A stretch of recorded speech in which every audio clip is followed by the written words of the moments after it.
যে মাত্র কয় মাসের মধ্যেই আমাদের দেশের ক্রীড়াঙ্গনে একটা আলোড়ন তৈরি করেছেন আমাদের দেশের বর্তমান যুব ক্রীড়ামন্ত্রী এবং একসময়কার ক্রীড়া তারকা। তথ্য মন্ত্রণালয়কে ক্রীড়া মন্ত্রণালয় যে উৎসাহ এবং উদ্দীপনা দিয়েছে, আমরা ভবিষ্যতে আরো সচেষ্ট থাকব যে দেশের এই ধরনের সকল অর্জনকে এবং এই ধরনের সকল সৃষ্টিশীল তৎপরতাকে দেশবাসীর সামনে এবং বিশ্ববাসীর সামনে তুলে ধরার যে দায়িত্বটা তথ্য মন্ত্রণালয়ের আছে তা আমরা সুচারুভাবে সম্পন্ন করার চেষ্টা করব।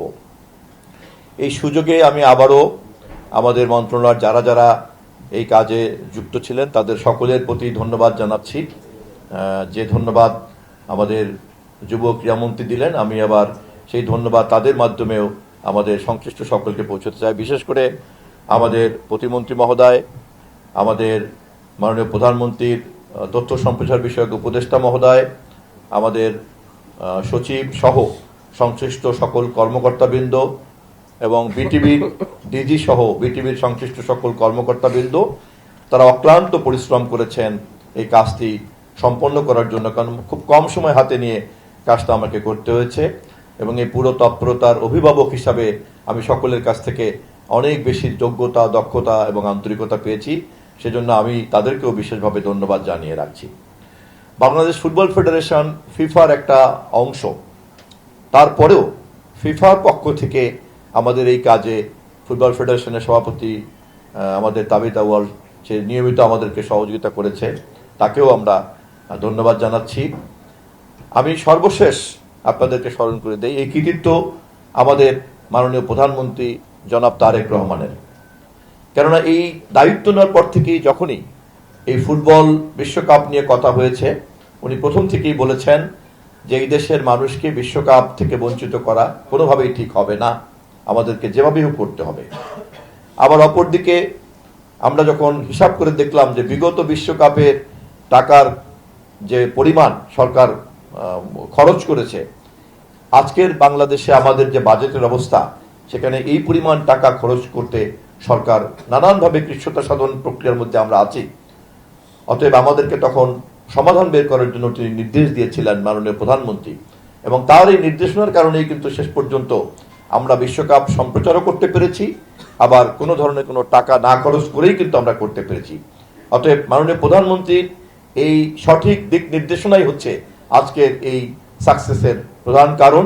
এবং আমি দেশবাসীর পক্ষ থেকে, আমাদের সকলের পক্ষ থেকে আমি মাননীয় প্রধানমন্ত্রীর এই দূরদর্শিতা এবং সততার জন্য এবং তার ক্রীড়া প্রেমী এই ভূমিকার জন্য একটা বিশেষ ধন্যবাদ এবং কৃতজ্ঞতা জানিয়ে রাখছি। এই সুযোগে আমি যুব এবং ক্রীড়ামন্ত্রী আমাদেরকে ধন্যবাদ দিতে এখানে এসছেন, এই জবাবে আমি তাকে উৎসাহ দিয়ে কথা বলতে চাচ্ছি এই যে মাত্র কয় মাসের মধ্যেই আমাদের দেশের ক্রীড়াঙ্গনে একটা আলোড়ন তৈরি করেছেন আমাদের দেশের বর্তমান যুব ক্রীড়ামন্ত্রী এবং একসময়কার ক্রীড়া তারকা। আমরা আশা করি তার নেতৃত্বে আমাদের দেশে সব ধরনের ক্রীড়া তৎপরতা একটা অন্যরকম পর্বে পৌঁছে যাবে। আগামীকালকেই আপনারা জানেন নতুন করে স্পোর্টস উদ্বোধন হতে যাচ্ছে, সমাপনী উদ্বোধনী হয়েছিল সিলেটে এবং 2রা মে, এবং সেটার সমাপনী হবে কালকে এবং মাননীয় প্রধানমন্ত্রী নিজে উপস্থিত থেকে এই সমাপনী অনুষ্ঠানে। আমরা এইভাবে দেশের সুস্থ বিনোদন, সুস্থ সংস্কৃতি, ক্রীড়া তৎপরতা ইত্যাদির মধ্যে আমাদের যুব প্রজন্মকে যদি যুক্ত করে ফেলতে পারি, তাহলে একদিকে যেমন সুস্থ মনোজগৎ তৈরি হবে এবং ভবিষ্যতের প্রজন্ম হিসাবে দক্ষ জনবল হিসাবে তারা তাদের দক্ষতাকে অন্যান্য ক্ষেত্রে কাজে লাগাতে পারবেন। অপরদিকে দেশে যে মাদক সংস্কৃতি সহ নানান রকম অপসংস্কৃতি আছে, সেখান থেকে আমরা তাদেরকে রক্ষা করতে পারবো।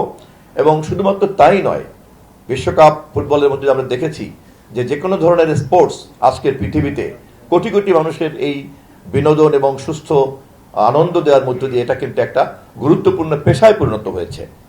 দুর্ভাগ্যজনক হলো সত্য, আমাদের দেশে কখনোই কোনো সরকার স্পষ্টভাবে কিন্তু এটাকে সেই সম্মানজনক পেশার মর্যাদা হিসাবে লক্ষ্য স্থির করার জন্য যুব সমাজকে আহ্বান জানায় নাই।